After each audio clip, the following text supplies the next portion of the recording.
Olá pessoal, tudo bem com vocês? Então, novamente reunidos agora para estudar o capítulo 10, 11 e 12 do livro de Deuteronômio.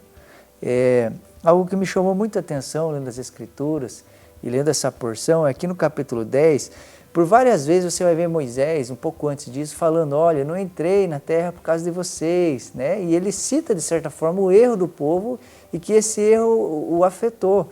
Mas aqui ele começa falando do próprio erro. Ele fala aqui que ele quebrou, né, as leis. Ele diz assim, eu escreverei nas tábuas as palavras que estavam nas primeiras que você quebrou e você as colocará na arca.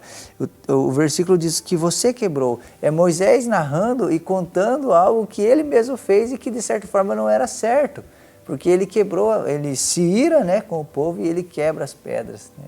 E isso é muito importante destacar, porque Moisés era um grande homem de Deus, uma pessoa extraordinária, mas que também tinha erros e que as Escrituras não colocam isso embaixo do pano, mas está mostrando também que esse homem de Deus, tão poderoso nas mãos de Deus, também cometia erros e falhas, né? E às vezes eu e você... às vezes achamos que talvez seja errado ou que não é bom falar dos nossos erros. Lógico, eu e você não vamos falar dos nossos erros para qualquer pessoa, mas é importante fazê-los conhecidos, é importante demonstrar também às vezes a nossa humanidade, que somos sujeitos a falhas e embora às vezes acertamos em tantas coisas, às vezes erramos e isso é comum. Se Moisés, né, que viu a glória de Deus, errou e fez às vezes tropeçou em certas coisas, quanto mais eu e você, né? Então, que isso nunca seja um empecilho, um problema para nós no servir a Deus e que a gente também não precise carregar esse fardo de perfeição. Embora Deus queira que a gente caminhe para isso, né? É muito comum, às vezes, as pessoas querem ser tão perfeitas que quando erram ou cometem algum erro, tudo desmorona.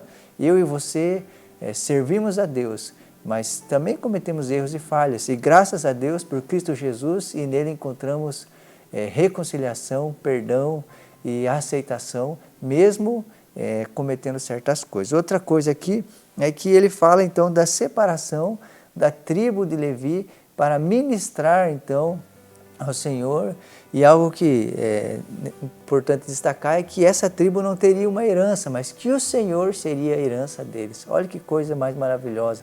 Deus separando uma tribo para ministrar, ou se envolver com as coisas, com o serviço do Senhor sacerdotal, e por se envolver com as coisas do Senhor não teriam de certa forma trabalho, ou não trabalhariam com outras coisas, mas seriam mantidos ou sustentados pelas demais tribos, porque tem uma função muito importante, que era cuidar das coisas do Senhor. Versículo 12 diz assim, agora, ó Israel, que é que o Senhor, seu Deus, lhe pede, senão que tema o Senhor, seu Deus, e que ande em todos os seus caminhos, que o ame e que sirva ao Senhor, seu Deus, de todo o seu coração, de toda a sua alma, e que obedeça aos seus mandamentos e os decretos do Senhor, que hoje lhe dou para o seu próprio bem. Primeira coisa que quero dizer, os mandamentos do Senhor, aquilo que Deus nos pede, é para o nosso próprio bem, é para que a gente não se machuca, não se fira, é para que a gente não machuque uns aos outros, é Deus também pensando em nós. E algo que me chama a atenção é que Deus pede ao povo que o tema. As nações vizinhas tinham deuses e eles entregavam para esses deuses, às vezes, seus próprios filhos como sacrifício. Deus aqui não está pedindo para eles seu próprio filho, não está pedindo para eles coisas que seriam difíceis de fazer ou coisas que aos nossos olhos seriam desumanos. Não, Deus está pedindo a esse povo que apenas o tema e o obedeça. Isso precisa falar ao nosso coração. Deus não nos pede, às vezes, que a gente faça certas coisas. O que Deus mais espera de nós não é sacrifício, mas obediência. É esse o desejo de Deus para mim e para você, que a gente seja obediente aos seus mandamentos. E quem vai desfrutar disso? Deus é perfeito. Deus não tem necessidade. Quem vai desfrutar do benefício da obediência é eu e você, que vamos colher desses frutos. E isso precisa chamar a nossa atenção. Aqui no capítulo 11, para você ter uma ideia, a obediência desse povo os levaria a desfrutar de chuva da parte de Deus sobre a terra. E porque choveria sobre a terra, eles não precisariam fazer como no Egito, que eles tinham que ir molhando, né, onde plantavam, mas a chuva viria, regaria a terra e eles colheriam coisas maravilhosas disso. Mais uma vez repito, a obediência é algo que traz benefícios para a nossa vida maravilhosos. Primeiro porque quando nos submetemos a Deus e fazemos o que Ele quer, demonstramos o nosso amor por Ele. E segundo, colhemos das dádivas do céu por submetermos a obedecer a Deus.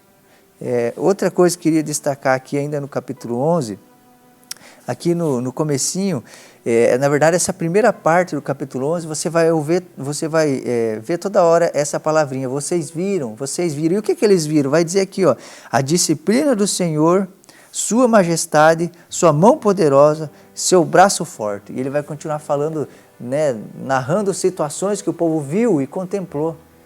O que você tem visto de Deus? O que você tem enxergado? Você tem visto a correção de Deus, a majestade de Deus, a grandeza de Deus, o poder de Deus? Quero dizer você, se você não tem visto, é porque talvez você está desapercebido. Porque quando você olha a criação, você vê a majestade de Deus. Quando você pensa no seu dia, imagine quantos livramentos Deus nos concedeu. Quando a gente passa por algo difícil, com certeza às vezes é Deus trabalhando em nós, nos corrigindo, nos tornando melhor. Deus agindo no seu povo, Deus ministrando sobre o seu povo. Isso é algo maravilhoso que tem que nos fazer pensar, tem que nos fazer refletir, porque é possível andar desapercebido do que Deus está fazendo. Mas esse povo, o texto diz, vocês viram, toda hora fala isso. O que você tem visto? Você tem visto as grandezas de Deus e as coisas que Ele fez na sua vida?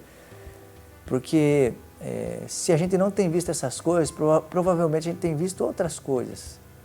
E isso fala muito da nossa disposição em contemplar o nosso Deus. Aqui no capítulo 12 também vai falar algo que me chamou a atenção, Deus, de certa forma, dizendo ao povo, versículo 4, vocês, porém, não adorarão ao Senhor, seu Deus, como eles adoram os seus deuses. A primeira parte fala sobre quando vocês entrarem na terra, derrube os altares, os montes onde eles adoravam, vocês vão derrubar tudo que tem vestígio de idolatria, tirem da terra. Isso não pode existir entre vocês. E aí ele vai falar, e vocês vão adorar a mim diferente do que esse povo adorava seus deuses. E uma das coisas que ele fala vocês não vão adorar em qualquer lugar, vocês vão adorar no lugar onde eu falar para vocês adorar. Vocês vão adorar no lugar onde eu determinar. Lá vocês levarão seu sacrifício, lá vocês entregarão seu dízimo, lá vocês levarão suas ofertas. É nesse lugar, não é do jeito de vocês, não é do jeito que as nações faziam, mas é do meu jeito. Isso precisa chamar a nossa atenção. Quantas pessoas hoje, de certa forma, querem adorar a Deus do seu jeito, da sua maneira. Não, eu vou adorar a Deus na minha casa, eu vou servir a Deus na minha casa, eu não vou ao templo. Isso é uma maneira de adorar a Deus, não como Ele quer, mas como a pessoa quer. E a gente precisa pensar nessas coisas. Aquilo que eu estou oferecendo a Deus, eu estou oferecendo como Ele quer, como Ele deseja, como Ele espera, ou da minha maneira e da minha forma? Nós precisamos olhar para as Escrituras e compreender, olhando para ela, como Deus quer ser servido, como Ele quer ser adorado.